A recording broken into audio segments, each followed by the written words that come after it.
इस wooden dummy को 10 से कम स्ट्राइक्स में कोई नहीं तोड़ सकता, क्योंकि इस गेम में रियल वर्ल्ड की फिजिकल स्ट्रेंथ और एबिलिटीज सीधे इन गेम कैरेक्टर पर असर डालती है।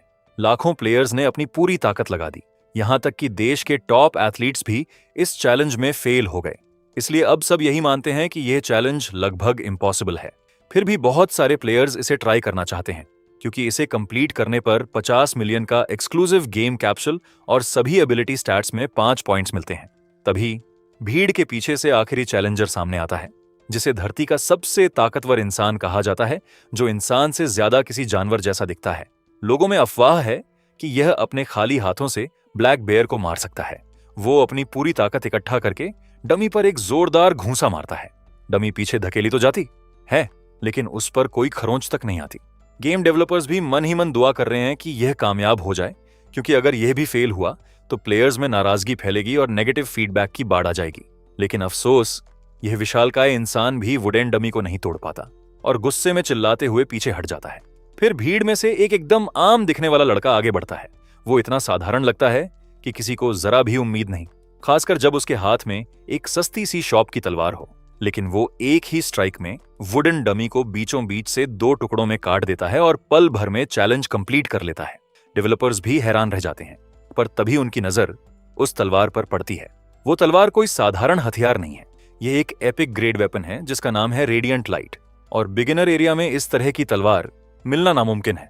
तो आखिर यह है कौन और इसे यह तलवार मिली कहां से? सीन शिफ्ट होता है एक सपने या याद में, जहां एक ब्लैकस्मिथ की वर्कशॉप में धातु की खनखनाहट गूंज रही है। प्रोटैगनिस्ट को वो भड़कती हुई आग याद आती है, जो उसके बदन का सारा पसीना सोख लेती थी, और वो अपने पिता की एक तस्वीर देखता है जो भट्टी के सामने मेहनत कर रहे हैं। सपने में वो नौजवान अपने थके हुए हाथों को देखता है, फिर अपने पिता की तरफ, और उनसे कहता है कि वो वापस आ गया है। वो अपने पिता को गले लगाता है और उनकी रक्षा करने का वादा करता है। लेकिन यह सपना जल्दी ही एक डरावने नाइटमेयर में बदल जाता है। वो नौजवान देखता है कि उसके पिता चारों तरफ से आग में घिरे हैं और जलन से चीख रहे हैं। बेटा दहशत में चिल्लाता है, अपने पिता से आग से बाहर निकलने की गुहार लगाता है। वो नौजवान अचानक हांफते हुए जाग जाता है, आंखों में आंसू हैं, और उसे एहसास होता है कि यही सपना उसे फिर आया। अगला सीन रियल वर्ल्ड में आता है, सोल, कोरिया के एक हॉस्पिटल की लॉबी में। वहां किम जी हुन नाम का नौजवान मन ही मन सोचता है कि कुछ लोग अभी भी उस वुडन डमी को तोड़ने की उम्मीद लगाए बैठे हैं, जबकि सिर्फ फिजिकल स्ट्रेंथ से यह काम होने वाला नहीं। तभी उसका दोस्त उसे रोककर थोड़ा झल्लाते हुए याद दिलाता है कि उसने उसे दिन में कॉल न करने को कहा था। किम जी हुन सफाई देता है कि शाम को मिलना उसके काम की वजह से मुमकिन नहीं, और वो हॉस्पिटल में ह्युनसू के पिता के कमरे में भी नहीं जा सकता। उसका दोस्त एक लंबी सांस लेता है और पूछता है कि क्या चाहिए। किम जी हुन उसके भारी कपड़ों पर टिप्पणी करता है और पूछता है कि उसे गर्मी नहीं लग रही। दोस्त उसे खतरनाक नजरों से घूरता है और पूछता है कि क्या मरना है, जिस पर किम जी हुन फौरन माफी मांग लेता है। फिर किम जी हुन असली बात पर आता है और अपने दोस्त से पूछता है कि क्या उसने गेम एरीज के बारे में सुना है। वो बताता है कि यह इस वक्त का सबसे मशहूर गेम है, जो एक बेहतरीन आर्टिफिशियल इंटेलिजेंस पर चलता है। फिर वो उसे गेम के बिगिनर्स के लिए एक स्पेशल इवेंट के बारे में बताता है और कहता है कि अब तक इस इवेंट में कोई कामयाब नहीं हुआ। यहां तक कि बड़े बड़े सेलिब्रिटीज भी फेल हो चुके हैं, लेकिन कामयाबी पर 50 मिलियन का वीवीआईपी गेमिंग कैप्सूल मिलता है। दोस्त ठंडेपन से जवाब देता है कि जब 1 अरब लोग पहले ही फेल हो चुके हैं तो ट्राई करने का क्या फायदा, और वैसे भी वो वीडियो गेम्स खेलता ही नहीं। किम जी हुन मानता है कि यह मुश्किल जरूर है, लेकिन इम्पॉसिबल नहीं, और फिर कहता है कि उस वुडन डमी को तोड़ने के मामले में उसके दोस्त का एक चांस हो सकता है, जो उसे हैरान कर देता है। किम जी हुन उसे गेमिंग कैप्सूल्स वाली जगह ले जाता है और बताता है कि उसने उसके लिए 10 मिलियन का एक स्टैंडर्ड एरीज गेमिंग कैप्सूल तैयार करके रखा है, जो ह्योनसू को चौंका देता है। ह्योनसू कहता है कि गेम इतना महंगा है, फिर भी 1 अरब लोग इसे खेलते हैं, जिस पर किम जी हुन जवाब देता है कि यह इन्वेस्टमेंट के लायक है। वो आगे बताता है कि अगर सब ठीक रहा तो प्लेयर्स को जबरदस्त रिवॉर्ड्स मिल सकते हैं और रियल वर्ल्ड करेंसी में भी ट्रेड किया जा सकता है, इसीलिए सब इसकी तरफ खींचे चले आ रहे हैं। किम जी हुन अपनी बात खत्म करके अंदर चलने का सुझाव देता है और बताता है कि उसने खुद भी थोड़ा गेम ट्राई किया है। ह्युनसू उस महंगे गेमिंग कैप्सूल का पैसा कहां से आया यह पूछता है, लेकिन किम जी हुन सवाल को नजरअंदाज करके उसे सोचने पर मजबूर करता है कि इससे कितना पैसा कमाया जा सकता है। ह्युनसू शक करता है और पूछता है कि मुनाफे की कोई गारंटी है क्या, और यह सब आइडिया पागलपन लगता है। किम जी हुन जोश के साथ सफाई देता है कि यह एक इन्वेस्टमेंट है और ह्युनसू के पास सच में एक रियल चांस है। ह्युनसू उससे मांग करता है कि वो बताए कि यह सपोज्ड अपॉर्चुनिटी किस आधार पर है। किम जी हुन अपने भरोसे का राज खोलता है, गेम एरीज में ब्लैकस्मिथ क्लास का होना। फिर वो अपने दोस्त को कांग ह्युनसू नाम से पुकारता है और उसकी असली पहचान उजागर करता है, एक वर्ल्ड रिनाउंड मास्टर क्राफ्ट्समैन का इकलौता बेटा और उनका असली वारिस। किम जी हुन सोचता है कि ह्युनसू जैसे हुनर वाले इंसान के लिए भला एक वुडन डमी क्या मुश्किल होगा। ह्युनसू अपनी टोपी उतारता है, चेहरे पर के निशान दिखते हैं और किम जी ह्यून से कहता है कि एक्सीडेंट के बाद से उसने उसकी असली हालत कभी देखी नहीं। कहता है यही उसकी अब की जिंदगी है और मानता है कि वो किसी भी चीज को ट्राई करने की हालत में नहीं है। पुरानी यादें उस भयानक हादसे को सामने लाती हैं, एक बड़ी आग। ह्युनसू को याद आता है कि वो आग में दौड़ते हुए अपने पिता को आवाजें दे रहा था, उन्हें जगाने और बचाने की कोशिश कर रहा था। ह्युनसू बताता है कि उस एक्सीडेंट ने उससे सब कुछ छीन लिया। वो बड़ी मुश्किल से बचा, लेकिन उसके पिता होश में नहीं आए और घर इतना गरीब था कि उनके इलाज का भारी खर्च उठाना नामुमकिन था। ह्युनसू को मजदूरी के कठिन काम करने पड़े। अपने पिता के नक्शे एकदम पर 10 साल गुजारने के बाद उसे वो हथौड़ा याद आता है जिससे उसने अनगिनत धातुएं ढाली थीं। लेकिन अब वो काम भी बीते दिनों की बात हो गई है, जो अब उसके बस की नहीं। ह्युनसू अपने दोस्त को बताता है कि एक्सीडेंट के बाद से उसके दाहिने हाथ की ताकत जाती रही है, जिससे मजदूरी तो दूर ब्लैक स्मिथिंग करना भी मुमकिन नहीं। वो कहता है कि अपनी मुश्किलें वो खुद संभाल लेगा, लेकिन दोस्त की कोशिश की तारीफ करता है। फिर उसे कैप्सूल वापस करने को कहता है। उसे बेवकूफ कहता है कि उसने 10 मिलियन बर्बाद किए और चला जाता है, ये कहते हुए कि उसकी पार्ट टाइम जॉब का वक्त हो गया है। किम जी हुन पीछे से चिल्लाता है, उसे असली बेवकूफ कहता है और कहता है कि उसे ह्युनसू की मुश्किल फाइनेंशियल हालत पता है, कि वो हर महीने अपने पिता के हॉस्पिटल बिल्स भरने के लिए किस तरह जूझता है, और पूछता है कि यह सिलसिला कब तक चलेगा। किम जी हुन आगे उससे टकराते हुए पूछता है कि उसकी जिंदगी और भविष्य का क्या होगा, कि क्या वो अपने जख्मी जिस्म को इसी तरह छोड़े रहेगा हमेशा, और जोर देकर कहता है कि यह गेम सब कुछ बदल सकता है। वो ह्युनसू को याद दिलाता है कि इलाज का पूरा खर्च 3 बिलियन के करीब है, एक हैरान कर देने वाली रकम। लेकिन इसका मतलब यह नहीं कि उसे हार मान लेनी चाहिए। किम जी हुन उसे उसके पुराने जुनून और उस सपने की याद दिलाता है कि वो जिंदगी भर एक ब्लैकस्मिथ बनकर जीना चाहता था, और जोश के साथ चिल्लाता है कि गेम एरीज में वो यह सपना पूरा कर सकता है।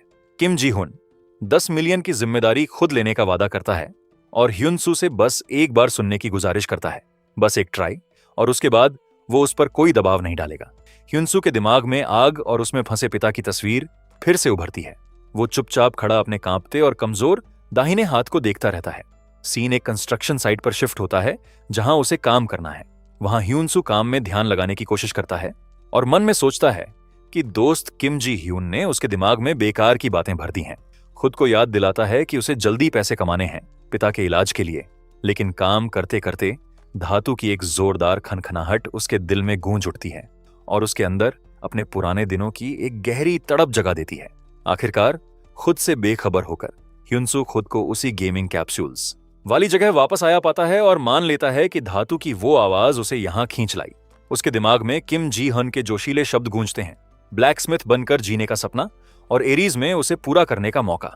वो उस भड़कती आग और धातु की खनखनाहट को प्यार से याद करता है जो कभी उसकी जिंदगी का हिस्सा था, और गेम में दाखिल होने का फैसला करता है, अपने पिता से वादा करते हुए कि वो एक बार फिर वो आवाज सुनेगा। गेम में दाखिल होते ही सिस्टम के मैसेजेस उसे एरीज की दुनिया में वेलकम करते हैं और कैरेक्टर क्रिएशन शुरू होने का ऐलान करते हैं। उससे एक निकनेम सेट करने को कहा जाता है और ह्युनसू अपना नाम ह्युनसू ही रखता है। इसके बाद कैरेक्टर कस्टमाइजेशन का प्रोसेस शुरू होता है। ह्युनसू हैरान हो जाता है जब सिस्टम उसके बॉडी टाइप का एनालिसिस शुरू करता है और उसे पता चलता है कि एक्सीडेंट से उसके चेहरे पर जो निशान हैं वो गेम में उसके कैरेक्टर पर भी आ गए हैं। एनालिसिस पूरी होने के बाद सिस्टम पूछता है कि क्या वो इसी अपीयरेंस के साथ आगे बढ़ना चाहता है। थोड़ी झिझक के बाद ह्युनसू हां कर देता है। कैरेक्टर क्रिएशन का प्रोसेस खत्म होता है और सर्वर की तलाश शुरू होती है। गेम की दुनिया में दाखिल होते ही ह्युनसू को 2 हैरान करने वाली बातें नजर आती हैं। पहली, उसके चेहरे का निशान गायब हो गया है। दूसरी और सबसे जरूरी, उसके दाहिने हाथ की पूरी ताकत वापस आ गई है। वो अपने दोस्त किम जी हुन के बारे में सोचता है और महसूस करता है कि अब वो उसका 10 मिलियन का कर्जदार है और तय करता है कि वो मेहनत करके यह कर्ज चुकाएगा। फिर उसे एक रैंडम एरिया में बुलाया जाता है और बैन रीजन के बिगिनर्स जॉन में भेजा जाता है, खास तौर पर लिन की ब्लैकमिश वर्कशॉप में। अंदर उसे एक बूढ़ा ब्लैकमिश मिलता है जो अपने काम से जूझ रहा है। कसम खाता है कि वो हार नहीं मानेगा और एक ऐसी तलवार बनाने पर अड्डा है जो उसके किसी दुश्मन की तलवार से बेहतर हो। वो ब्लैकस्मिथ पूरी ताकत से धातु पर हथौड़ा मार रहा था और बेबसी से दुआ कर रहा था कि उसकी यह कोशिश काम आए। ह्युन-सू शांति से उसे टोकता है और कहता है कि यह सही तरीका नहीं है, जिससे वो ब्लैकस्मिथ चौंक जाता है। वो हैरान होकर पूछता है कि उसने क्या कहा। ह्युन-सू फिर दोहराता है कि वो जिस तरह काम कर रहा है वो सही तरीका नहीं है। ब्लैकस्मिथ नाराज हो जाता है और हिकारत से पूछता है कि एक अनजान बच्चा ब्लैकस्मिथिंग के बारे में क्या जानता है। ह्युन-सू साफ कह देता है कि इस तरह वो कभी मजबूत तलवार नहीं बना पाएगा। वो मानता है कि यह उसका मामला नहीं, लेकिन वो चुपचाप नहीं देख सकता था कि एक इंसान सच्चे दिल से एक बेहतरीन तलवार बनाने की कोशिश करे और गलत तरीके से करे। ब्लैकस्मिथ उसकी बातों पर हंसता है और कहता है कि वो ऐसे बोल रहा है जैसे उसे सच में आता हो। थोड़ा सोचकर ब्लैकस्मिथ फैसला करता है कि उसके पास खोने के लिए कुछ नहीं और हथौड़ा ह्युन-सू की तरफ बढ़ाता है। उसे चैलेंज करता है कि दिखाए क्या कर सकता है। कहता है कि वो ध्यान से देखेगा कि उसके कॉन्फिडेंस के पीछे कोई हुनर भी है या नहीं। ह्युन-सू मन में सोचता है कि उसका असली प्लान था कि ब्लैकस्मिथ के पास आकर उसकी वर्कशॉप इस्तेमाल करने की इजाजत मांगे, लेकिन यह मोड़ भी शायद उसके काम आ जाए। फिर वो ब्लैकस्मिथ की तरफ मुड़कर कहता है कि उसकी एक शर्त है। ब्लैकस्मिथ हैरान होता है और ह्युन-सू बताता है कि अगर उसने अपना हुनर साबित कर दिया तो जो तलवार वो बनाए उसे अपने पास रखने की इजाजत मिलनी चाहिए। बदले में ह्युन-सू वादा करता है कि वो उसे कुछ ऐसा दिखाएगा जो देखने लायक होगा। ब्लैकस्मिथ उसे घमंडी कहता है, लेकिन हंसते हुए बोलता है कि उसे यह कॉन्फिडेंस पसंद है और उम्मीद है यह टिका रहे, मगर चेतावनी भी देता है कि अगर वो फेल हुआ तो उसके घमंड की कीमत चुकानी होगी, जिसे ह्युन-सू मान लेता है। ह्युन-सू हथौड़ा उठाता है और मन में सोचता है कि 3 साल बीत गए हैं। खुद से मानता है कि इतने कॉन्फिडेंस से बोला जरूर, लेकिन यकीन नहीं कि उसमें वो पुराना हुनर अब भी बाकी है। लेकिन जैसे ही वो धातु पर पहली चोट मारता है, वो पुरानी जानी पहचानी फीलिंग लौट आती है और उसे लगता है जैसे कॉन्फिडेंस उसकी रगों में भर रहा है। उसे एहसास होता है कि वो कर सकता है। उसके दिमाग में बीमार पिता और दोस्त किम जी हुन की तस्वीरें उभरती हैं, जो उसे पूरी लगन के साथ काम करने पर मजबूर करती हैं, जैसे वो उनसे कह रहा हो कि थोड़ा और इंतजार करें। भूली हुई फीलिंग्स एक एक करके वापस आने लगती हैं। लोहे की जानी पहचानी खनखनाहट से लेकर चमड़े पर जलती गर्मी तक। वो खुशी से भर जाता है कि वो अपनी असली जगह पर वापस आ गया है। उसे एहसास होता है कि उसका जिस्म अभी भी यह हुनर याद रखता है और उसका भरोसा नए सिरे से जागता है। बूढ़ा ब्लैकस्मिथ उसे काम करते देखता है। पहले उसे लगा कि ह्युन-सू बस एक नकलची है, लेकिन जल्द ही उसे मानना पड़ता है कि उसका तरीका बुरा नहीं। कुछ तजुर्बा तो जरूर है, फिर भी उसे यकीन है कि यहां तक ही ह्युन-सू की हद है। काम करते हुए उसकी जो बेइंतहा खुशी है वो उसे समझ नहीं आती। ब्लैकस्मिथ की सोच है कि काम में मजा लेने से कुछ नहीं होता। इस दुनिया में नतीजे ही सब कुछ हैं। बिना किसी स्पेशल स्किल के ह्युन-सू का रास्ता आगे जाकर बंद होना तय है। उसे लगता है कि उसे ट्राई करने देने का फैसला वक्त की बर्बादी थी, क्योंकि बिगिनर्स एरिया के किसी प्लेयर के पास ब्लैकस्मिथिंग की स्किल होना नामुमकिन है। अचानक ब्लैकस्मिथ उस धातु में कुछ ऐसा देखता है जो उसे चकित कर देता है। वो नोटिस करता है कि ह्युन-सू एक एडवांस्ड टेक्निक इस्तेमाल कर रहा है, जिसमें वो बार बार स्टील को मोड़ता है, गर्म करता है और टेम्पर करता है। वो समझता है कि यह ताकत बढ़ाने और अशुद्धियां खत्म करने का तरीका है। ब्लैकस्मिथ हैरान रह जाता है, सोचता है कि इतनी सीधी टेक्निक उसे खुद कभी क्यों नहीं सूझी। हालांकि उसे शक है कि यह कोई चाल भी हो सकती है। फिर भी वो अपनी स्पेशल स्किल इस्तेमाल करके उस धातु का ग्रेड जांचने का फैसला करता है। नतीजा सामने आता है। स्टील का ग्रेड डी से सी हो गया है। ब्लैकस्मिथ को यकीन नहीं आता जो उसने देखा। हालांकि वो पहले भी ग्रेड सी स्टील बना चुका है, लेकिन इतनी जल्दी ये अपग्रेड कभी नहीं हुआ। ब्लैकस्मिथ मान लेता है कि ह्युन-सू बेकार की बातें नहीं कर रहा था। फिर भी उसे यकीन है कि यहीं उसकी हद खत्म होती है। उसे पूरा भरोसा है कि ह्युन-सू ग्रेड और ऊपर नहीं ले जा सकता, और सोचता है कि बिना किसी स्किल के कुछ सस्ते ट्रिक्स से कुछ नहीं बदलेगा। ह्युन-सू उससे अलग नहीं है। वक्त गुजरता रहता है और ब्लैकस्मिथ देखता रहता है जब तक कि उसे नींद नहीं आ जाती। बाद में जब वो जागता है तो रात काफी बीत चुकी होती है और वो हैरान रह जाता है कि ह्युन-सू अभी भी बिना थके काम में लगा है। ह्युन-सू पूरी रात पूरी एकाग्रता के साथ हथौड़ा मारता रहता है। ब्लैकस्मिथ सोचता है कि यह नौजवान थकता कैसे नहीं। जब भोर होती है, ह्युन-सू अपना काम खत्म करता है और एक नया इवैल्यूएशन मैसेज आता है, स्टील ग्रेड बी, जो ब्लैकस्मिथ को पूरी तरह हक्का बक्का कर देता है। उसे यकीन नहीं होता कि बिना किसी स्पेशल स्किल के ग्रेड बी तक पहुंचना मुमकिन है। फिर उसे नजर आता है कि ह्युन-सू अभी भी रुका नहीं है, और वो दहशत के साथ सोचता है कि क्या यह और ऊंचे ग्रेड का निशाना लगा रहा है। लंबी रात की मेहनत के बाद ह्युन-सू खुद को थका हुआ महसूस करता है और सोचता है कि कहीं उसने जरूरत से ज्यादा तो नहीं कर लिया। बूढ़ा ब्लैकस्मिथ उसके हुनर से मुतासिर होकर आगे बढ़ता है और मदद का हाथ बढ़ाता है। जिस पर ह्यूनसू शुक्रिया अदा करता है। दोनों मिलकर उस कच्चे धातु के टुकड़े को पूरा करते हैं। ब्लैकस्मिथ नतीजा देखकर पूरी तरह अचंभे में रह जाता है और ऐलान करता है कि यह ग्रेड ए इनगॉट है, जिससे एक रेयर ग्रेड की तलवार बनाई जा सकती है। कुछ ऐसा जो उसने कभी मुमकिन नहीं सोचा था। ब्लैकस्मिथ बताता है कि उसके पास एक स्किल है जिससे वो आइटम्स का ग्रेड देख सकता है, और अपनी पूरी जिंदगी में उसने बिगिनर्स विलेज में कभी कोई मैजिक ग्रेड आइटम नहीं देखा। रेयर ग्रेड की तो बात ही छोड़ो। वो खुशी से ह्यूनसू को बताता है कि इस मेटल से एक अनोखी तलवार बनाई जा सकती है, लेकिन ह्यूनसू कहता है कि अभी जश्न मनाना जल्दबाजी होगी। उसे अभी हैंडल बनाना है और ब्लेड की धार को और बारीक करना है। वो समझाता है कि तलवार ऐसी होनी चाहिए जो जबरदस्त ताकत सहन कर सके बिना टूटे, और अभी ब्लेड की धार उस मुकाम से बहुत दूर है। ब्लैकस्मिथ हंसता है और मानता है कि उसने ह्यूनसू जैसा अजीब इंसान कभी नहीं देखा, जो सीधे जवाब देता है कि बचपन से ही उसे ब्लैकस्मिथिंग से बेपनाह मोहब्बत है। इस पर ब्लैकस्मिथ सुझाव देता है कि ह्यूनसू एक बार फिर तलवार बनाने की कोशिश करे, लेकिन इस बार एक नए मटेरियल के साथ जो वो खुद देगा। ब्लैकस्मिथ एक बड़ा चमकता हुआ माइथिल और का टुकड़ा सामने रखता है और बताता है कि यह उसके खानदान की पीढ़ियों से चली आ रही धरोहर है। ह्यूनसू पूछता है कि वो उसे इतनी कीमती चीज क्यों दे रहा है, जिस पर ब्लैकस्मिथ जवाब देता है कि उसकी वजह से उसने बहुत कुछ सीखा है और ये उसकी खुद की हुनर से बहुत ऊपर की चीज है। वो देखना चाहता है कि एक सच्चा मास्टर इससे कैसी तलवार बनाता है। ह्यूनसू उस लेजेंडरी मेटल के साथ काम करने के ख्याल से रोमांचित हो जाता है, जिसके बारे में उसने सिर्फ किस्सों में पढ़ा था। हालांकि यह एक रिस्क है क्योंकि उसने पहले कभी इस पर काम नहीं किया, लेकिन वो तय करता है कि यह मौका ठुकराना मुमकिन नहीं। फिर ब्लैकस्मिथ हिचकिचाते हुए पूछता है कि क्या वो ह्यूनसू को मास्टर कहकर बुला सकता है। ह्यूनसू सीधे इनकार कर देता है और धमकी देता है कि अगर उसने जोर दिया तो वो माइथिल इस्तेमाल नहीं करेगा, जिस पर ब्लैकस्मिथ फौरन पीछे हट जाता है। एक महीने बाद लेजेंडरी सोर्ड डेलाइट एपिक पूरी होती है, जबरदस्त अटैक पावर और स्पेशल एबिलिटीज से लैस, और उसे ऐसी लेजेंडरी तलवार बताया जाता है जो बिगिनर जोन में दोबारा कभी नहीं देखी जाएगी। वापस प्यूरियम कंपनी के मैनेजमेंट सेंटर में डेवलपर्स लेवल 1 प्लेयर ह्यूनसू की हैरान कर देने वाली गतिविधियों की समीक्षा कर रहे हैं। टीम लीडर अभी भी मुतासिर है, लेकिन उसकी कलीग उसे काम पर ध्यान देने की याद दिलाती है। वो प्लेयर के बारे में जानकारी की कमी पर शिकायत करती है, लेकिन फिर उसकी बेसिक पर्सनल इंफॉर्मेशन सामने रखती है। किम ह्यूनसू 23 साल, जिसने एक जान पहचान वाले के घर से लॉगिन किया। वो बताती है कि यह जानकारी उसे V1 VIP कैप्सूल प्राइज की एप्लीकेशन से मिली। वो यह भी बताती है कि ह्यूनसू ने अपनी रियल वर्ल्ड आइडेंटिटी को कॉन्फिडेंशियल रखने की सख्त गुजारिश की थी।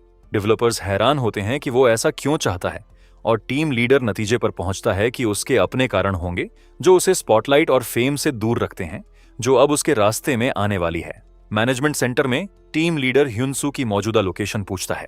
उसकी कॉलीग लेकिन बताती है कि वो अभी हंटिंग ट्रेनिंग सेंटर में दाखिल हुआ है। अंदर रेलसन नाम का एक ट्रेनर ह्यूनसू का तिरस्कार के साथ स्वागत करता है, कहता है कि यहां से असली मॉन्स्टर्स शुरू होते हैं और लेवल 1 होने की वजह से उसका टेस्ट पास करने का कोई चांस नहीं। वो उसे चले जाने को कहता है ताकि उसका वक्त बर्बाद न हो, और सलाह देता है कि पहले जाकर कुछ रैबिट्स शिकार करे और तैयार होकर वापस आए।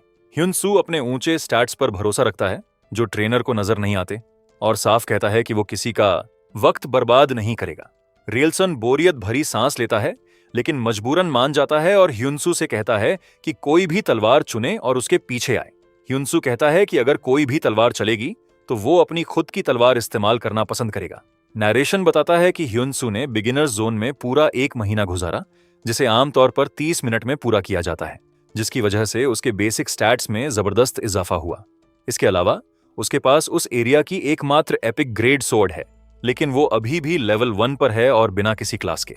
इधर टीम लीडर किम ते सुक इस अजीब सिचुएशन पर अपनी परेशानी जाहिर करता है और सोचता है कि क्या उन्हें सब कुछ सुपर AI एरीज पर छोड़ देना चाहिए बिना किसी दखलंदाजी के। एक बड़े कंपनी एग्जीक्यूटिव को भी यही फिक्र है, लेकिन वो भरोसे भरी मुस्कान के साथ जानता है कि ह्यूनसू का इंतजार एक लेजेंडरी क्लास ऑफर कर रही है। गेम में वापस रेलसन ह्यूनसू की खुद बनाई तलवार इस्तेमाल करने की जिद पर झल्लाता है और मन में सोचता है कि ब्लैक स्मिथिंग जैसे बेकार पेशे के लिए अपना भविष्य दांव पर लगाना कितने अफसोस की बात है। टेस्ट शुरू होता है और रेलसन बताता है कि यह जगह मॉन्स्टर्स से भरी है और किसी भी हथियार से ज्यादा एक ट्रेन्ड सोर्ड्समैन अहम होता है। वो व्यंग्य के साथ पूछता है कि एक ब्लैकस्मिथ बनने की चाहत रखने वाला यहां क्यों आया, जिससे ह्यूनसू के साथ उसकी एफिनिटी गिर जाती है। ह्यूनसू सोचता है कि उसने यह रिएक्शन रियलिटी में भी बहुत बार देखी है जहां ब्लैक स्मिथिंग के सपने को बेकार समझा जाता है, लेकिन उसे लगता है कि एरीज में उसकी मेहनत को आखिरकार पहचान मिल सकती है। ह्युनसू इंस्ट्रक्टर से पूछता है कि उसका ट्रेंड किया सबसे काबिल सोर्ड्समैन कौन है, और फिर बेबाकी से उससे भी कठिन टेस्ट मांगता है। रियलसन अंदर से इस बिगिनर की इस हिम्मत पर आग बबूला हो जाता है। हालांकि वो सिर्फ एक इंस्ट्रक्टर है, लेकिन वो हुनर को पहचानता है। इस चैलेंज की वजह से रियलसन ह्युनसू को एक स्पेशल ट्रायल देने पर राजी हो जाता है। वो बताता है कि ऐसे स्पेशल ट्रायल्स वो सिर्फ उन्हीं चुनिंदा लोगों को देता है जो सच्चा जौहर दिखाते हैं। वो उसे एक दूसरी जगह ले जाता है और बताता है कि यहाँ का सबसे ऊंचा रिकॉर्ड तीसरे स्टेज का ट्रायल है। रियलसन एक लेवल 6 का स्विफ्ट गॉब्लिन बुलाता है और ह्युनसू से पूछता है कि क्या वो पक्का अपने फैसले पर है। फिर फेलियर की सजा सुनाता है, पूरे 1 हफ्ते के लिए सेंटर से बैन। ह्युनसू धमकी को नजरअंदाज करके शांति से पूछता है कि क्या तीसरा स्टेज ही आखिरी ट्रायल है। ह्युनसू ऐलान करता है कि वो आखिरी स्टेज तक के सभी ट्रायल्स एक साथ लेना चाहता है। रियलसन बेहद गुस्से में आ जाता है। उसे लगता है यह नौजवान उसकी ट्रेनिंग को हल्के में ले रहा है और उसके सब्र का इम्तिहान ले रहा है। रियलसन गुस्से में चैलेंज मंजूर करता है और चौथे फाइनल स्टेज का ट्रायल मॉन्स्टर बुलाता है। उनके सामने एक लेवल 15 का मैड गॉब्लिन प्रकट होता है। रियलसन मन में सोचता है कि दुनिया में मुश्किल से किसी ने तीसरा स्टेज पार किया है और चौथे को तो आज तक कोई नहीं जीत पाया। लड़ाई शुरू होती है और गॉब्लिन जोरदार हमला करता है, लेकिन ह्युनसू कुशलता से उसके हमलों से बचता रहता है। ह्युनसू सोचता है कि हर ब्लैकस्मिथ उस ताकत को देख सकता है जो एक हथियार में छुपी होती है, और अपनी सोर्ड डेलाइट की active skill durable sword activate करता है जो उसकी फिजिकल डिफेंस बढ़ा देती है।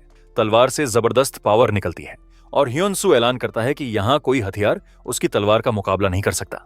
फिर वो पिछले स्टेज के स्विफ्ट गॉब्लिन को हरा देता है, लेकिन एक दूसरा गॉब्लिन उस पर अचानक वार करता है और जोरदार चोट मारता है।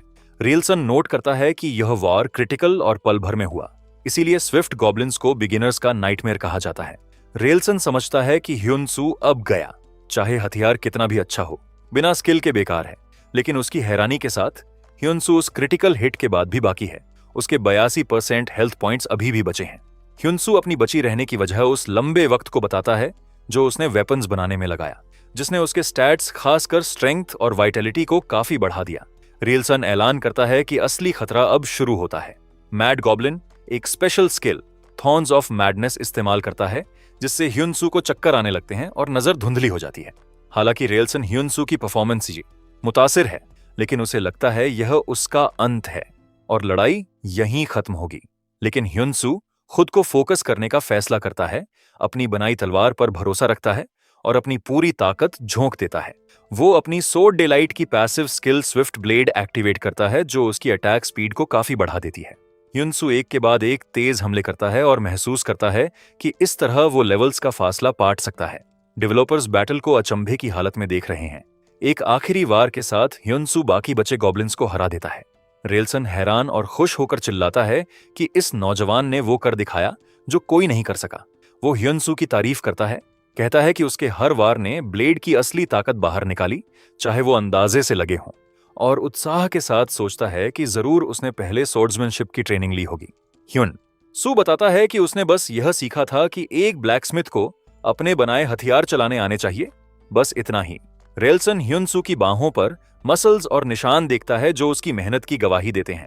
रियलसन को एहसास होता है कि वो एक सच्चे ब्लैकस्मिथ के सामने खड़ा है और अपनी पहले की बदतमीजी के लिए माफी मांगता है, जिससे उनकी एफिनिटी अपनी ऊंचाई पर पहुंच जाती है। रियलसन उसके हुनर की इज्जत करते हुए ह्युनसू को एक सुझाव देता है और पूछता है कि क्या उसने कभी मैड मास्टर बनने के बारे में सोचा है, और उसी पल एक विंडो खुलती है जो उसे लेजेंडरी क्लास मैड मास्टर का क्लास चेंज क्वेस्ट ऑफर करती है। इधर डेवलपर्स यह देखकर हैरान रह जाते हैं। उन्हें यकीन नहीं होता कि यह बेमिसाल घटना सच में हो रही है। वो समझते हैं कि सिर्फ लेजेंडरी मैड मास्टर क्लास का ऑफर मिलना ही, जो एपिक मैड नाइट क्लास से भी ऊपर है, ह्युनसू को ऑटोमेटिकली सेकंड टियर यूजर की श्रेणी में रख देता है, जिसे स्पेशल मैनेजमेंट की जरूरत है। टीम लीडर इस घटनाक्रम पर खुशी जाहिर करता है, लेकिन जानता है कि क्लास चेंज क्वेस्ट एक्सेप्ट करने का मतलब है कोई वापसी नहीं। मैड मास्टर सैकड़ों नाइट्स की अगुवाई करता है, यानी ह्युनसू दुनिया का एक रक्षक बन जाएगा।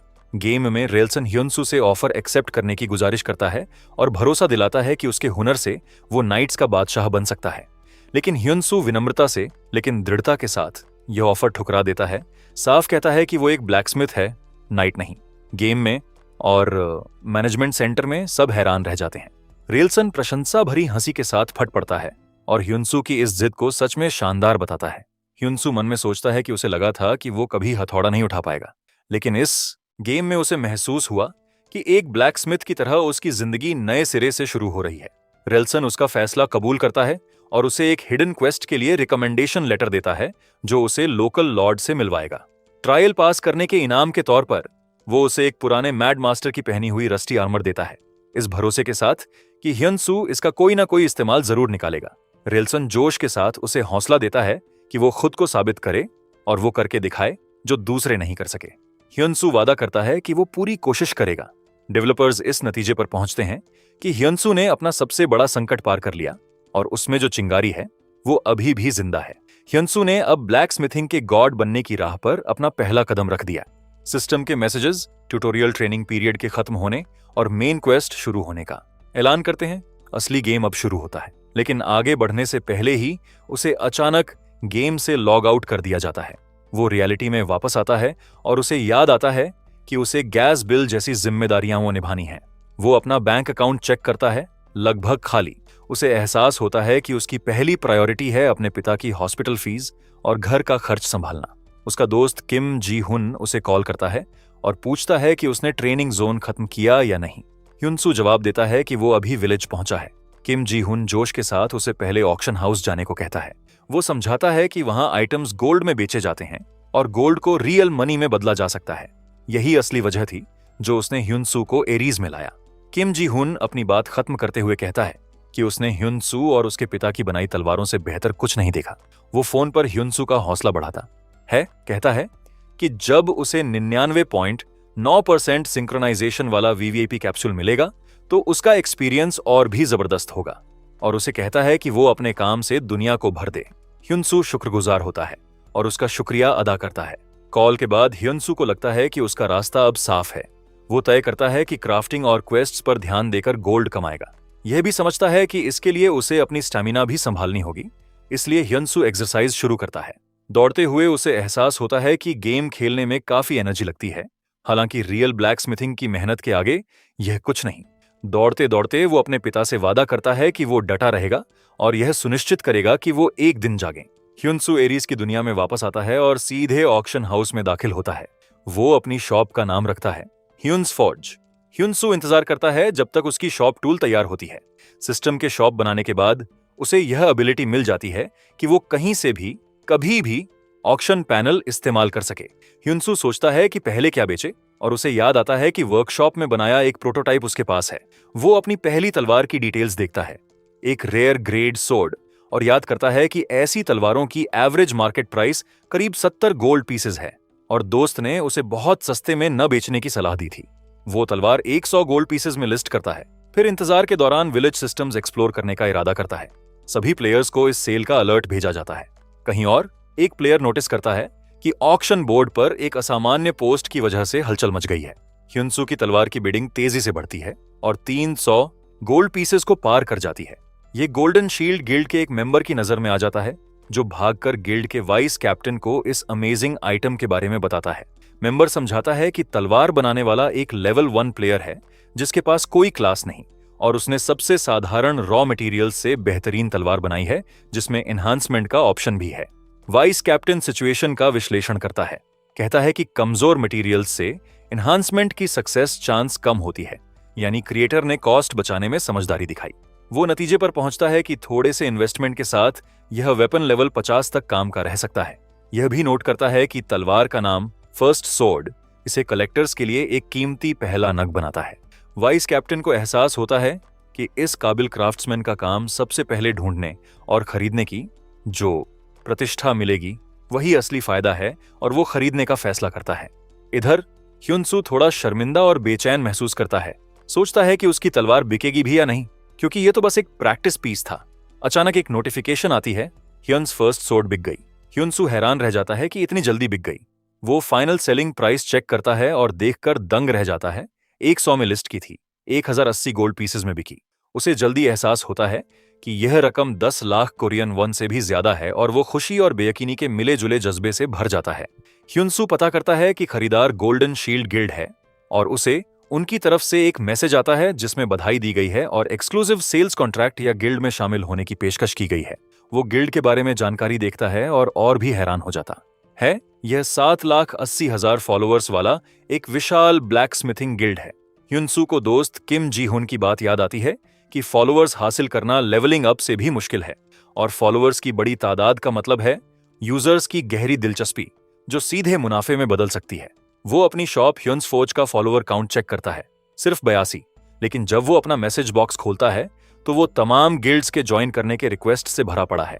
ह्युनसू को एहसास होता है कि एरीज उन ब्लैकस्मिथ्स का इंतजार कर रही थी जो रियलिटी से गायब हो रहे हैं, और एक क्राफ्ट्समैन के हुनर की चमक तब और बढ़ जाती है जब उसे सटीक डेटा और नंबर्स की सपोर्ट मिले। ह्युनसू फैसला करता है कि अभी किसी गिल्ड में शामिल होने का वक्त नहीं है और लॉर्ड के कासिल की तरफ निकल पड़ता है। अपनी असली काबिलियत दिखाने का वक्त अब आया है। कासिल में लॉर्ड वैंस अपने सलाहकार बेल से बात कर रहा है और सोच रहा है कि क्या किसी आर्टिफैक्ट को रिपेयर करना सच में नामुमकिन है। बेल समझाता है कि रेस्टोरेशन प्रोसेस में फेलियर का खतरा है जिससे वो पीस हमेशा के लिए जा सकती है, इसलिए उन्हें पूरे कॉन्टिनेंट का सबसे बेहतरीन रेस्टोरेशन एक्सपर्ट ढूंढना होगा। वैंस कहता है कि यह एक्सपर्ट सिर्फ कैपिटल में है।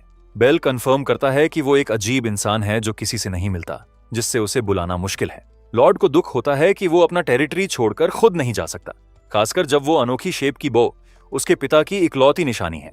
यह पता चलता है कि बेल असल में एक लेवल 100 का धोखेबाज प्लेयर है जो ब्लैक स्मिथ बनकर आया है और एक हफ्ते से लॉर्ड का भरोसा जीतकर उसे ठगने की फिराक में है। बेल लॉर्ड को बाओ कैपिटल ले जाकर रिस्टोर करने का ऑफर देता है। 100 गोल्ड पीसेस में लॉर्ड के यहां कहने से पहले ही ह्युनसू अचानक अंदर आ जाता है, उन्हें बीच में रोकता है और आत्मविश्वास से ऐलान करता है कि बो यहीं इसी जगह रिस्टोर हो सकती है। बेल अंदर से गुस्से से जल उठता है क्योंकि उसका प्लान बर्बाद होने वाला है। लॉर्ड हैरानी से ह्युनसू से पूछता है कि क्या वो सच में यहां कासल में बिना किसी ब्लैकस्मिथ शॉप के वो जली हुई बो रिपेयर कर सकता है।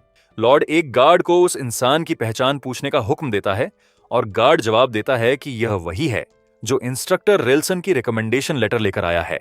लॉर्ड को बिगिनर ट्रेनिंग सेंटर के इंस्ट्रक्टर का जिक्र सुनकर हैरानी होती है। बैन के लॉर्ड की हैसियत से वो ऑफिशियली ह्युनसू से उसके हुनर और तजुर्बे के बारे में पूछता है। ह्युनसू अपना तारुफ कराता है, नाम ह्युनसू, लेवल 1, क्लास अनएम्प्लॉयड। बेल गुस्से से फट पड़ता है, उसे यकीन नहीं होता कि एक लेवल 1 प्लेयर लॉर्ड के सामने इतनी बेबाकी से बोल रहा है। बेल चिल्लाता है कि रेस्टोरेशन एक ऐसी स्किल है जो लेवल 80 से ऊपर के ब्लैकस्मिथ्स ही सीख सकते हैं। ह्युनसू पर उसके एक हफ्ते के काम में दखलंदाजी का इल्जाम लगाता है और उसे जाने का हुक्म देता है। ह्युनसू शांति से जवाब देता है और बेल को बताता है कि वो गलत है, यह बो कोई रिकर्व बो नहीं है। ह्युनसू बेल की जानकारी सुधारता है और बताता है कि यह एक गागोंग है, एक ट्रेडिशनल कोरियन कंपोजिट बो। लॉर्ड और बेल दोनों के चेहरों पर इस अनजाने नाम को लेकर उलझन आ जाती है। ह्युनसू लॉर्ड की तरफ मुड़कर कहता है कि उसने गार्ड बेकर से यह किस्सा सुना है और जानता है कि लॉर्ड अपने दिवंगत पिता की जली हुई बो रिस्टोर करना चाहते हैं, जो एक रहस्यमय परदेसी की भेंट थी। लॉर्ड कंफर्म करता है कि वो बो अपनी तरह की इकलौती थी और इस सरजमीन में पहले कभी नहीं देखी गई थी, लेकिन वो खानदानी निशानी के बारे में झूठे दावे करने वाले अजनबियों से थक चुका है। वो ह्युनसू को सख्ती से चेतावनी देता है कि सिर्फ वही बात करे जो वो साबित कर सके। ह्युनसू एक बात कंफर्म करने की इजाजत मांगता है और लॉर्ड को हैरान करता है। कहता है कि यह बो किसी परदेसी का तोहफा जरूर है, लेकिन बनी इसी सरजमीन पर है। ह्युनसू अपनी बात समझाता है। उसने हॉल में एक वाटर बफलो की पेंटिंग देखी और बताता है कि इस जानवर के सींग उसकी दुनिया में भी एक कीमती मटेरियल माने जाते हैं, लेकिन जिस चीज ने सच में उसका ध्यान खींचा वो थी बो का कर्व। और फिर वो अहम बात बताता है, ये काऊ सिन्यू की जगह वेल सिन्यू से बनाई गई है और लॉर्ड से इसकी तस्दीक मांगता है। लॉर्ड मान लेता है कि ह्युनसू सही है और बताता है कि वो परदेसी उसके पिता का दोस्त था, एक ब्लैकस्मिथ। वो कंफर्म करता है कि इस्तेमाल किए गए मटेरियल्स सच में लोकल और दुर्लभ थे। बानान के दलदलों से जियांट वाटर बुफेलो के सींग और बानान हार्बर की व्हेलसिन, इन कीमती मटेरियल्स से उस दोस्त ने उसके पिता को बैन की सबसे बेहतरीन बो तोहफे में दी थी। लॉर्ड ह्युनसू की उस डिटेल को नोटिस करने की काबिलियत से मुतासिर है, जो लेवल 100 के कहलाने वाले ब्लैकस्मिथ बेल की नजर से भी चूक गई। लॉर्ड अपने पिता की इस निशानी को बचाने की गहरी ख्वाहिश जाहिर करता है। ह्युनसू के हुनर से मुतमईन होकर वो ऑफिशियली उसे बाओ रिस्टोर करने का काम सौंपता है और ह्युनसू 500 गोल्ड पीसेस के रिवॉर्ड के साथ क्वेस्ट एक्सेप्ट करता है। लॉर्ड बेल को फिलहाल जाने का हुक्म देता है और बेल सिर झुकाए चला जाता है। जाते जाते वो गुस्से से जलता है और ह्युन सू से बदला लेने की कसम खाता है, जिसने उसका प्लान बर्बाद किया। लॉर्ड ह्युन सू से पूछता है कि बो रिस्टोर करने के लिए क्या चाहिए। ह्युन सू सारे जरूरी मटेरियल्स की सटीक फेहरिस्त बताता है, वाटर बफलो के सींगों से लेकर वेल सिन्यू, खास तरह की लकड़ी और फिनिशिंग टूल्स तक, जो बो की पूरी बनावट की उसकी मुकम्मल जानकारी साबित करता है। ह्युन सू को स्नाइपर्स गकुंग के रेस्टोरेशन मेथड मिल जाते हैं, जिसमें मटेरियल्स की लिस्ट है और एक चेतावनी भी। अगर सक्सेस रेट 70% से नीचे रही तो रेस्टोरेशन फेल होगी और बो नष्ट हो जाएगी। ह्युन सू के जहन में बचपन की यादें उमड़ पड़ती हैं। जब वो अपने पिता से बाउज बनाना सीखता था, उसे याद आता है कि पिता ने पूछा था कि क्या उसे यह काम इतना पसंद है, चाहे इससे हाथों में छाले पड़ जाए। उसने जवाब दिया था कि उन्हें साथ मिलकर यह काम करना अच्छा लगता है, और पिता ने वादा किया था कि बड़े होने पर उसे ब्लैकस्मिथिंग सिखाएंगे। लेकिन अभी के लिए उसे अपने हाथों से रॉ मटेरियल्स को संभालने की आदत डालनी होगी। वर्तमान में ह्युन सू की आंखों में आंसू हैं और वो धीरे से कहता है, हाँ पिताजी, और अपने गेमिंग कैप्सूल की हाई सिंक्रोनाइजेशन रेट के बारे में सोचता है। वो अपने हाथों में वो जानी पहचानी फीलिंग महसूस करता है और पूरे भरोसे के साथ जानता है कि वो बो को परफेक्टली रिस्टोर कर सकता है, ठीक वैसे जैसे पिता ने सिखाया था। ये कॉन्फिडेंस और महारत देखकर लॉर्ड वैंस मदद का हाथ बढ़ाता है। ह्युन सू और लॉर्ड वैंस दिन रात मिलकर मेहनत करते हैं। ह्युन सू बो के लकड़ी के हिस्सों को आकार देने में डूबा है और लॉर्ड उसे ध्यान से देखता रहता है। लॉर्ड मानता है कि पूरा दिन काम करना आसान नहीं और उसकी ताकत जवाब देने लगी है, लेकिन ह्युन सू के चेहरे की खुशी देखकर उसे काम जारी रखने की हिम्मत मिलती है। पूरे 1 हफ्ते बाद थका हुआ लॉर्ड पूछता है कि क्या वो वापस जा सकता है, लेकिन ह्युन सू जोर देता है कि वो रुके और फ्रेम लगाने में मदद करे। ह्युन सू अंदाजा लगाता है कि लॉर्ड हर रोज इसलिए आता है क्योंकि वो अपने पिता की निशानी को अपने हाथों से रिस्टोर होते देखना चाहता है, जो लॉर्ड कंफर्म करता है। लॉर्ड बताता है कि यह बो उसके पिता की याद का एकमात्र सहारा है। फिर लॉर्ड ह्युन सू से पूछता है कि उसे यह काम इतना अच्छा क्यों लगता है। ह्युन सू मुस्कुराते हुए जवाब देता है कि इस हुनर से उसकी भी कई अच्छी यादें जुड़ी हैं। दोनों इस बात पर सहमत होते हैं कि यादों को रिस्टोर करने में वक्त और मेहनत लगती है। अगले 20 दिन की झलकियां दिखती हैं, जिनमें दोनों बो के अलग अलग हिस्सों पर जी तोड़ मेहनत करते हैं। आखिरकार वो आखिरी दिन आता है। स्नाइपर्स गाकुंग की रेस्टोरेशन पूरी हो जाती है और वो अपनी ओरिजिनल फॉर्म से कहीं बेहतर स्टैट्स और एबिलिटीज के साथ एक एपिक वेपन के रूप में नए सिरे से जन्म लेती है। लॉर्ड अपने पिता की मूर्ति के सामने खड़ा होकर सोचता है कि क्या वो देख रहे हैं, और यह सोचकर हैरान होता है कि एक और रहस्यमय परदेसी ने उन्हें यह बाव दोबारा तोहफे में दी है। ह्युन सू लॉर्ड से कहता है कि बो ट्राई करके देखें कि यह वैसी ही लगती है जैसी उन्हें याद है। लॉर्ड डोरी खींचता है और जबरदस्त ताकत से एक तीर छोड़ता है और हैरानी से नोट करता है कि यह पहले जैसी नहीं लगती। फिर वो खुशी से ठहाका लगाता है और ऐलान करता है कि यह पहले से कहीं बेहतर हो गई है। क्वेस्ट कंप्लीशन का मैसेज आता है। सिस्टम अनाउंस करता है कि 100% से ऊपर की इस जबरदस्त कामयाबी की वजह से लॉर्ड वैंस के साथ उसकी अफिनिटी अपनी हाईएस्ट पॉइंट पर पहुंच गई है। लॉर्ड ह्युन सू का शुक्रिया अदा करता है और कहता है कि अब वो सुकून के साथ अपनी जिम्मेदारियां निभा सकता है। लॉर्ड को लगता है कि जो तय रिवॉर्ड था वो ह्युन सू की इस मेहनत के आगे बहुत कम है। इस ओवरवेलमिंग सक्सेस की वजह से क्वेस्ट रिवॉर्ड अपग्रेड हो जाता है। 2000 गोल्ड पीसेस के साथ साथ लॉर्ड उसे ब्लैकस्मिथ की वर्कशॉप मुफ्त इस्तेमाल करने की इजाजत देता है। ह्युन सू बेहद खुश होता है। उसे एहसास होता है कि यह गोल्ड 20 लाख वन के बराबर है, जो उसके खर्चों के लिए काफी लंबे वक्त तक काफी है। फिर लॉर्ड उससे पूछता है कि क्या उसने कभी सोर्ड्समैनशिप सीखने के बारे में सोचा है। लॉर्ड बताता है कि बैन का लॉर्ड बनने से पहले वो खुद एक सोर्ड्समैन था। वो प्राइम किंगडम की एक सीक्रेट सोर्ड आर्ट, फर्स्ट सोर्ड्समैनशिप के बारे में बताता है, वो टेक्निक जिसने अनगिनत मॉन्स्टर्स को काबू किया और बैन को स्थिरता दी। लॉर्ड ह्युन सू को बताता है कि वो बेशक एक पैदाइशी ब्लैकस्मिथ है, लेकिन उसमें उसने एक सोर्ड्समैन का हुनर भी देखा। वो बताता है कि इंस्ट्रक्टर रेल्सन की रिकमेंडेशन और अपनी खुद की ऑब्जर्वेशन ने उसे यह यकीन दिला दिया। लॉर्ड ह्युन सू की खासियतें गिनाता है, उसकी बेमिसाल फिजिकल कंडीशन, तेज रिफ्लेक्सेस और वेपन्स की गहरी समझ, और अपनी सोर्ड्समैनशिप का एक हिस्सा उसके साथ बांटने का ऑफर देता है। लॉर्ड वैंस ह्युन सू को फर्स्ट सोर्ड्समैनशिप ट्रेनिंग सीखने का एक स्किल क्वेस्ट ऑफर करता है, इस भरोसे के साथ कि अगर उसने वर्कशॉप जैसी मेहनत की तो वो जरूर कामयाब होगा। ह्युन सू इस ट्रेनिंग को एक अनएक्सपेक्टेड तोहफा मानता है और एक व्यस्त महीना गुजर जाता है। इस महीने में ह्युन सू अपना खुद का गाकुंग बाओ बनाने और रस्टी मैड मास्टर आर्मर को रिस्टोर करने में लगा रहा। इसके अलावा उसने इंटेंसिव ट्रेनिंग भी की, जिसमें वो लॉर्ड वैंस के साथ स्पारिंग करता रहा और फर्स्ट सोर्ड्समैनशिप ट्रेनिंग सक्सेसफुली कंप्लीट की। जाने का वक्त आया तो ह्युन सू ने लॉर्ड को बताया कि वो अब पूरी तरह तैयार है। रिस्टोर्ड आर्मर पहनकर और नया बो लेकर वो बताता है कि उसका अगला कदम है एक सही प्रोफेशन हासिल करना। लॉर्ड से विदाई लेते हुए जो उसे कहता है कि वो जब चाहे वापस आ सकता है, ह्युन-सू अपना सामान व्यवस्थित करने का फैसला करता है। रवाना होने से पहले वो अपने नए इक्विपमेंट रिव्यू करता है। मैड मास्टर आर्मर, जो डैमेज रिफ्लेक्शन स्किल की वजह से उसके लो लेवल की कमी पूरी करती है, और नया गकुंग बो, जिसमें 60% अतिरिक्त एक्यूरेसी है। खर्चों के लिए उसने कुछ रेयर बोज भी बनाकर ऑक्शन हाउस में बिक्री के लिए रखी है। ह्युन सेकंड बो की सेलिंग प्राइस चेक करता है। कहीं और कोई ऑक्शन को बेयकीनी से देख रहा है और नोट करता है कि कोरिया के नंबर 1 प्लेयर ब्लैक ने लेवल 10 पर भी इस क्वालिटी का बो नहीं बनाया था। वो हैरान होता है कि ह्युन-सू ने लेवल 1 पर और सिर्फ लो क्वालिटी मटेरियल से ऐसा बो कैसे बना दिया। ये इंसान गोल्डन शील्ड गिल्ड का लीडर रॉन निकलता है, जो वर्ल्ड के नंबर 1 ब्लैक स्मिथ की बात याद करता है कि गेम में सब कुछ एरीज तय करती है, और अगर AI एरीज किसी प्लेयर की एक्शन से प्रभावित हो जाए तो उसे एक सूटेबल प्रोफेशन, स्किल या टाइटल देती है। रॉन नतीजे पर पहुंचता है कि ह्युन्स फोर्ज के मास्टर को इस लेवल के आर्टिफैक्ट्स बनाने के लिए स्मिथ की तरह एक लेजेंडरी क्लास टाइटल मिली होगी। वापस ह्युन-सू पर वो हक्का बक्का रह जाता है जब देखता है कि उसके बो की final auction price 250 gold pieces है, जो 20 लाख वन के बराबर है। किसी इन गेम वेपन के लिए कल्पना से परे की रकम। वो यह भी देखता है कि उसके फॉलोअर्स की तादाद बढ़कर 3200 हो गई है। Guild invitations and crafting requests का ऐसा सैलाब आया है कि वो सब चेक भी नहीं कर पाता। ह्युन-सू को लगता है कि वो अब रवाना होने के लिए तैयार है और अपनी मंजिल तय करता है। ब्लैकमिस्ट की पवित्र जगह टावर ऑफ ब्लैकस्मिथ्स।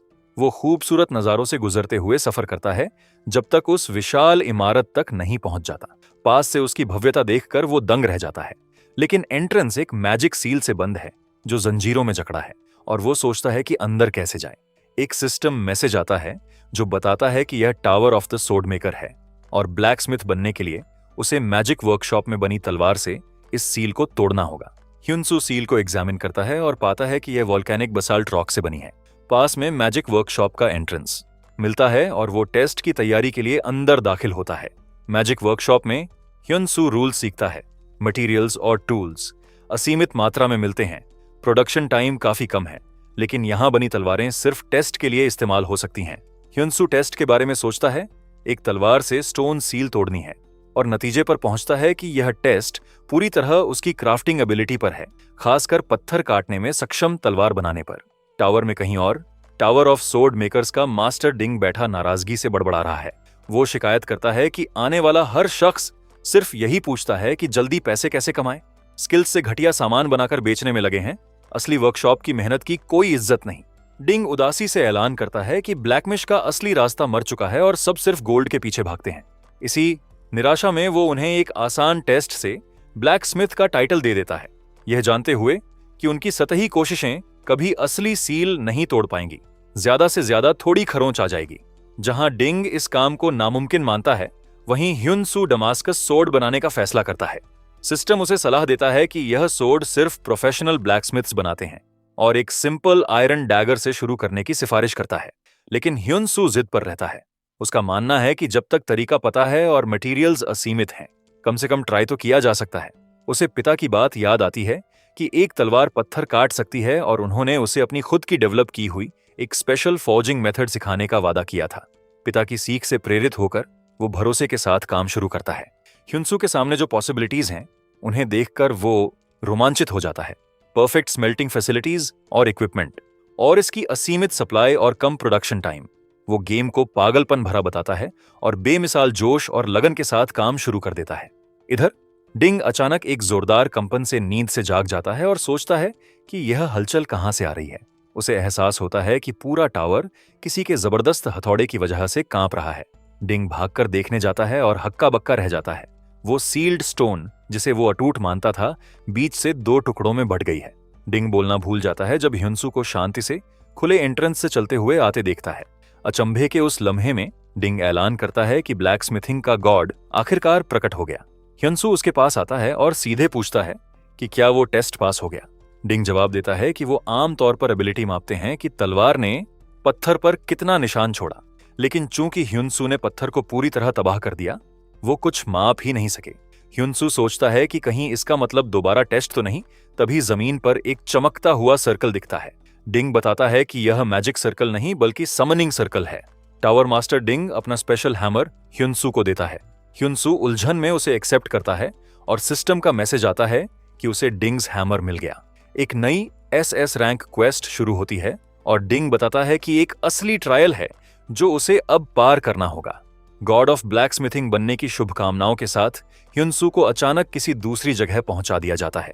ह्युनसू खुद को एक कासल की दीवारों पर पाता है। इस अचानक ट्रांसपोर्ट से उलझा हुआ वो सोचता है कि क्या यह कोई नया टेस्ट है। तभी वो एक ऑर्क आर्मी को कासल की तरफ बढ़ते देखकर हैरान रह जाता है।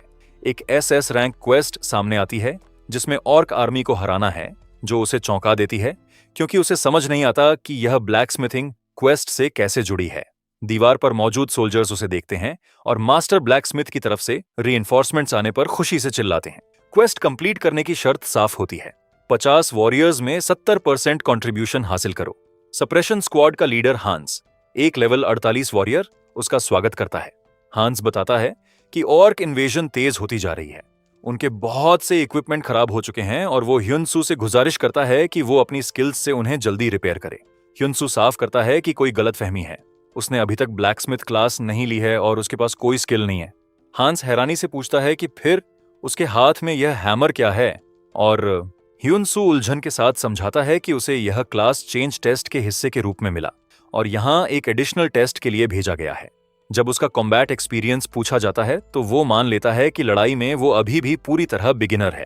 सोल्जर्स निराश हो जाते हैं, वो सपोर्ट की उम्मीद में थे। मिला एक ऐसा बिगिनर जिसे खुद प्रोटेक्शन चाहिए। हांस उसे अपनी सुरक्षा के लिए वॉच टावर में रहने का हुक्म देता है जब तक वो वापस ना आए। अचानक एक ऑर्क ने हांस की तरफ एक विशाल कुल्हाड़ी फेंकी। ह्युनसू तुरंत हांस की तरफ लपका और कुल्हाड़ी को हैरान कर देने वाली आसानी से रोक लिया। फिर वो हांस से पूछता है कि क्या बिगिनर होते हुए भी वो लड़ाई में शामिल हो सकता है। ह्युनसू को एहसास होता है कि यही असली टेस्ट है। हांस उसे उलझन से देखता है, लेकिन ह्युनसू को भरोसा है कि अगर उसने गॉब्लिन्स के खिलाफ जैसे लड़ा वैसे ही लड़ा तो सब ठीक रहेगा। हांस हाँ कर देता है और उसे बेन की स्क्वाड के साथ चलने को कहता है। हांस खुद लड़ाई में आगे बढ़ जाता है। फौरन ह्युनसू को एक रियल बैटल का जबरदस्त दबाव महसूस होता है जो गॉब्लिन्स से लड़ने से बिल्कुल अलग है। फिर भी उसे भरोसा है कि वो हारेगा नहीं। ह्युनसू ऑर्क्स के साथ हुनर से लड़ता है, एक लेवल 10 के ऑर्क्स को हरा देता है और उसका लेवल बढ़कर 2 हो जाता है। उसे एहसास होता है कि ट्रेनिंग का वो महीना बेकार नहीं गया।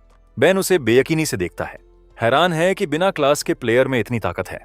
लड़ाई के बीच सोल्जर बेन खुद अचानक खतरे में पड़ जाता है। ह्युनसू फौरन सिचुएशन भांप लेता है और अपना हथियार गाकुंग बो में बदल लेता है। वो एक तेज और चमकदार तीर छोड़ता है जो बैटलफील्ड को चीरता हुआ ऑर्क के सीने में जा लगता है और आखिरी पल में बेन की जान बचा लेता है। लेकिन तभी एक और ऑर्क पीछे से अचानक आ जाता है। ह्युनसू उसे भी कुशलता से निशाना बनाता है और इसके नतीजे में ह्युनसू का लेवल कई बार बढ़ जाता है। सोल्जर्स हैरान रह जाते हैं, एक तीर से इतना विशाल ऑर्क कैसे गिर गया। हंस बेन को चिल्लाकर होश में लाता है और चेतावनी देता है कि ऑर्क्स अब ह्युनसू को निशाना बना रहे हैं। बेन को बेहद पछतावा होता है। वो समझता है कि उसकी वजह से ह्युनसू मुसीबत में पड़ा और खुद को बैटल में ध्यान न रखने का दोष देता है। ह्युनसू, जो अब चारों तरफ से घिर गया है, वापस डेलाइट सोर्ड पर आ जाता है और रैम्पेज स्किल अनलीश करता है। यह स्किल 10 मीटर के दायरे में तमाम दुश्मनों पर रैंडम हमले करती है, जिससे बहुत से ऑर्क्स मारे जाते हैं। ह्युनसू का लेवल फिर बढ़ता है और मिशन में उसका कंट्रीब्यूशन 19% पर पहुंच जाता है। स्क्वाड लीडर हांस खुशी से भर जाता है और उसे एहसास होता है कि उस बूढ़े मास्टर के पास ह्युनसू को भेजने की अच्छी वजह थी। हंस को लगता है कि ह्युनसू के साथ वो कर सकते हैं जो पहले नहीं हो सका। हांस ह्युनसू को सच्ची प्रशंसा के साथ देखता है और उसकी जहानत और ताकत की तारीफ करता है। जोश के साथ हांस अपने सोल्जर्स को ललकारता है और ऐलान करता है कि आज ह्युनसू के साथ मिलकर वो ऑर्क फोर्सेस को पूरी तरह खत्म कर देंगे। ह्युनसू को सच में स्क्वाड का हिस्सा होने का एहसास होता है जब सिस्टम अनाउंस करता है कि उसकी परफॉर्मेंस ने सोल्जर्स का मोराल बढ़ा दिया है। ह्युनसू लड़ता रहता है और उसका कंट्रीब्यूशन 28% तक पहुंच जाता है, लेकिन वो सोचता है कि ऑर्क्स को खत्म करने में वो सबसे आगे होने के बावजूद कंट्रीब्यूशन परसेंटेज उतनी तेजी से क्यों नहीं बढ़ रही जितनी उसे उम्मीद थी। उसी वक्त एक हिडन क्वेस्ट एक्टिवेट हो जाती है। एक नए और अभूतपूर्व चैप्टर की शुरुआत होती है। एक खतरनाक दुश्मन के आगमन के साथ लेवल 51 का एक ऑर्क वॉरियर सामने आता है और हांस चिल्लाकर सबको रुकने का हुक्म देता है। हांस उस दुश्मन को पहचानता है और कहता है कि जिसे वो कभी नहीं हरा सके, वो आखिरकार आ गया। यह उनका कट्टर दुश्मन है और सोल्जर्स में दहशत फैल जाती है। हांस को एहसास होता है कि उसने बड़ी गलती की। वो लड़ाई में बहुत आगे निकल गए और अब घिर गए हैं। हालात की गंभीरता के बावजूद उसके सोल्जर्स ऐलान करते हैं कि वो आखिर तक लड़ने के लिए तैयार हैं। बेन भी उनसे सहमत होते हुए चिल्लाता है कि वो कभी पीछे नहीं हटेंगे। हंस हमले का हुक्म देता है क्योंकि इस तरह लड़ाई हमेशा नहीं चल सकती। ह्यून सू देखता है कि सोल्जर्स अपना संयम खो चुके हैं और बेसोचे समझे आगे बढ़ रहे हैं। वो अपने बो से उन्हें कवर देने की कोशिश करता है, लेकिन हैरान रह जाता है जब उसके तीर ऑर्क वॉरियर के आर्मर से टकराकर वापस आ जाते हैं। उसे एहसास होता है कि उसकी डिफेंसेस भेदी नहीं जा सकती। हालांकि ह्यून सू के बो में पेनिट्रेशन और एक्यूरेसी बढ़ाने के ऑप्शंस हैं, लेकिन वो समझता है कि ऑर्क वॉरियर की चमड़ी मजबूत आर्मर की तरह है, जिससे सिर्फ बो से हमला करना नामुमकिन है। सोल्जर्स में निराशा फैलती है और एक सोचता है कि क्या उन्हें फिर पीछे हटना चाहिए, लेकिन हांस चिल्लाता है कि अब पीछे हटना मुमकिन नहीं। ऑर्क वॉरियर आगे बढ़ता है और आसानी से हंस का हाथ काट देता है। हंस को एहसास होता है कि अपनी मौजूदा ताकत से ऑर्क को हराना मुमकिन नहीं। ह्यूनसू हंस को खून से लथपथ जमीन पर गिरते देखता है। ह्यूनसू चिल्लाकर लीडर का नाम लेता है।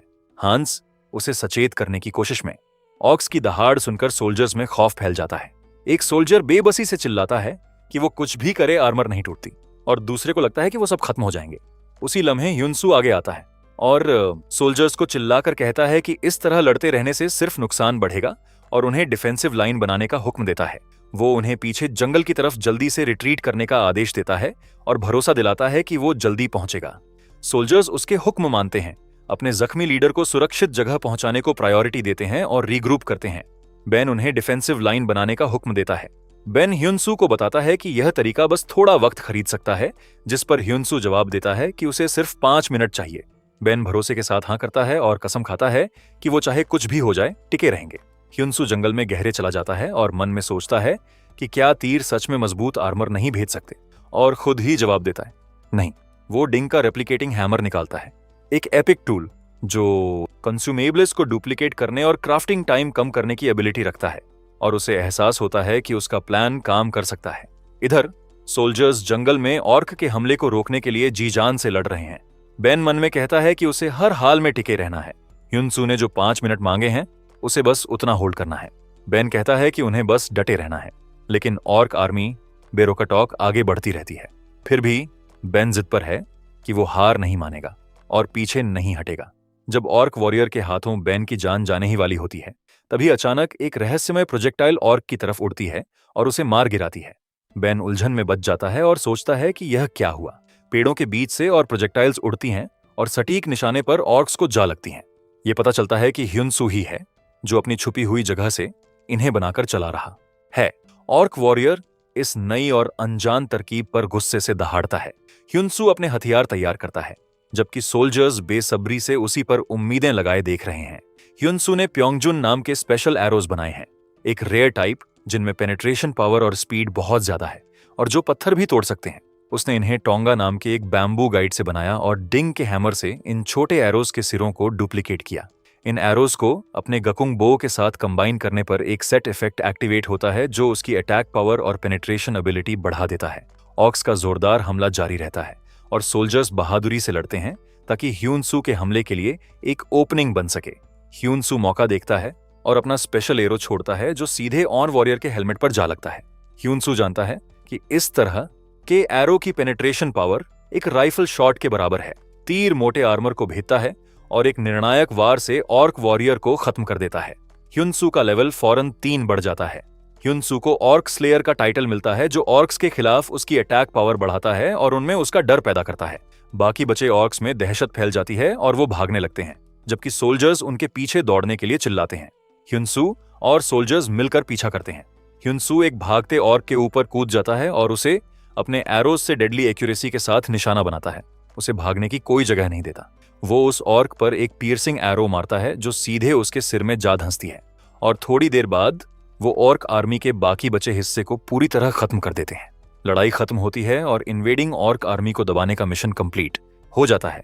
ह्यूनसू का फाइनल कंट्रीब्यूशन 92% तक पहुंचता है और सिस्टम अनाउंस करता है कि उसने एक एक्सेप्शनल रिकॉर्ड के साथ मिशन कंप्लीट किया है। जीत के जश्न में सोल्जर्स एक साथ मास्टर ह्यूनसू का नाम पुकारते हैं। ह्यूनसू को स्क्वाड का पूरा भरोसा मिलता है और एक हिडन टाइटल बैटलफील्ड कमांडर मिलता है जो उसकी कैरिज्मा 10 पॉइंट्स बढ़ा देता है। ह्यूनसू जख्मी लीडर हंस को मदद लेते हुए देखता है।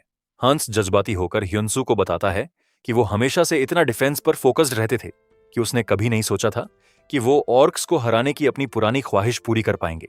वो उसका गहरे दिल से शुक्रिया अदा करता है। बाकी सोल्जर्स भी आगे आकर अपनी कृतज्ञता जाहिर करते हैं और ह्यूनसू भी उनका शुक्रिया करता है। ह्यूनसू को एहसास होता है कि उसका एडिशनल टेस्ट आखिरकार खत्म हुआ। वो ब्लैकस्मिथ टावर वापस जाने के बारे में सोचता है, लेकिन फिर सोचता है कि वापस कैसे जाएगा। जैसे ही ह्यूनसू वापस जाने का सोचता है, सीन ब्लैकस्मिथ्स के सेंट्रल टावर पर शिफ्ट होता है, जहां डिंग उदासी से ऐलान करता है कि ब्लैकस्मिथ टावर अब गिरावट की हालत में है। वो बताता है कि सारी शान और इज्जत नाइट्स के हिस्से में चली गई है, जबकि उनके टावर में सिर्फ वही आते हैं जो गोल्ड के लालच में अंधे हैं। डिंग जोर देकर कहता है कि उन्हें किसी ऐसे शख्स की जरूरत है जो उस लेजेंडरी सोर्ड को थामने के काबिल हो, जो प्रोफेसी पूरी करे, कोई जो एक सच्चे ब्लैकस्मिथ की रूह रखता हो। ब्लैकस्मिथ्स के गॉड की उस पुरानी प्रोफेसी को पूरा करने में बहुत से कैंडिडेट्स फेल हो चुके हैं, जिसमें एक ऐसे उत्तराधिकारी के प्रकट होने की बात थी जो उनकी शान और समृद्धि वापस लाएगा। कुल्सन नाम का एक टावर मास्टर उसे बीच में रोकता है और व्यंग्य से पूछता है कि क्या तमाम टावर मास्टर्स में से सिर्फ महान डिंग ही सोर्ड के टेस्ट का सामना करने के काबिल है। कुल्सन तिरस्कार के साथ सोचता है कि यह चोजन वन बस एक ढोंग है और पूछता है कि उन सबको अपने व्यस्त स्केड्यूल्स के बीच सिर्फ एक अजनबी विदेशी नौजवान को टेस्टिंग राइट्स देने के लिए क्यों बुलाया गया।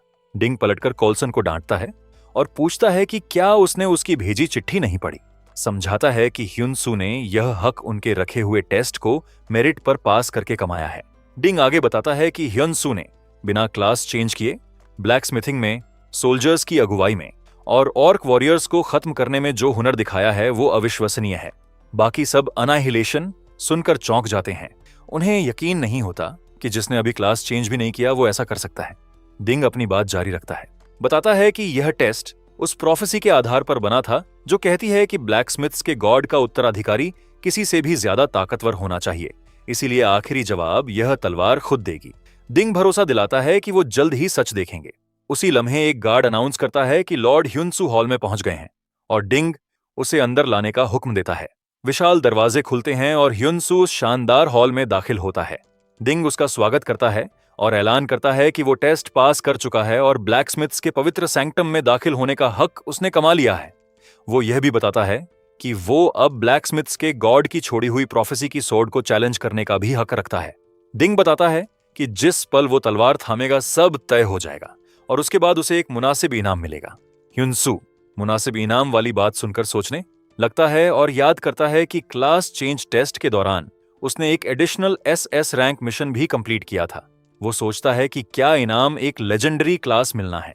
कुल्सन आगे बढ़कर उसे इस शानदार जगह पर खड़े होने पर बधाई देता है, उसकी इंप्रेसिव परफॉर्मेंस और उस नाजुक पल में दिखाई क्विक थिंकिंग की तारीफ करता है, लेकिन फिर हिकारत भरे लहजे में जोड़ता है कि ह्यूनसू ने जो एरो बनाया वो सोलेनेरियन नाम के हथियार की नकल भर था और यह सब बस किस्मत का खेल था।